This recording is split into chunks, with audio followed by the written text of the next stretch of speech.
ఒక దేవాలయం నిర్మించడంలో ఎంత శాస్త్రం ఎంత ధర్మం దాగి ఉంటుందో అదే దేవాలయాన్ని తీసివేయడానికి ఆ స్వామివారిని కదిలించడానికి కూడా అంతే శాస్త్రం దాగి ఉంది. ఇది మా గ్రామంలో ఉన్న దేవాలయం కదా, ఎప్పుడు ఎవరు నిర్మించారో ఖచ్చితంగా చెప్పలేని అతి పురాతనమైన దేవాలయం ఇది. దీనిని తీసివేయడానికి దేవస్థానంలో వేద పండితులు గ్రామ ప్రజల మధ్య శాస్త్రోక్తంగా హోమాన్ని నిర్వహించి కళాపకర్షణ కార్యక్రమాన్ని జరిపించి హోమాన్ని వెలిగించడం కోసం పూర్వం నుండి వస్తున్న అగ్నిమదనము అనే కార్యక్రమంతో అగ్నిని పుట్టించి హోమాన్ని వెలిగించారు. ఎన్నో వేదమంత్రాల నడుమ ఎంతో వైభవంగా నిర్వహించారు. చివరి రోజున శివలింగాన్ని బాలాలయంలో భద్రపరచుటకు లింగాన్ని గోవుతోకతో తాకించడం లేదా దాన్ని బట్టి వెలికి తీయడం అనేది పురాణ గాథలోని ఒక పవిత్రమైన ఘట్టం. అందుకోసం శివలింగము, అమ్మవారు, గణపతి, నందీశ్వరుడు మరియు జీవ ధ్వజస్తంభములు అన్నిటినీ పసుపు దారంతో ఏకీకృతం చేసి ఆవు తోకకు కట్టి ఆవుని ముందుకు నడిపించడం ద్వారా కళాపకర్షణ కార్యక్రమాన్ని ఎంతో భక్తి శ్రద్ధలతో ముగించి ఆ స్వామివారిని ఎట్టకేలకు బయటకు తీసి కొత్తగా కట్టిన బాలాలయంలో మంత్రవాయిద్యాల నడుమ ప్రతిష్ఠించారు.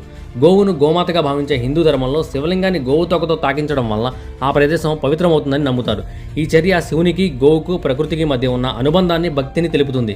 ఈ దేవాలయ నిర్మాణానికి ఎంతో మంది వారి శక్తికి తగిన సహాయం అందిస్తున్నారు. మీరు కూడా ఏదైనా సహాయం అందించాలనుకుంటే అందించవచ్చు. ఓం నమః శివాయ.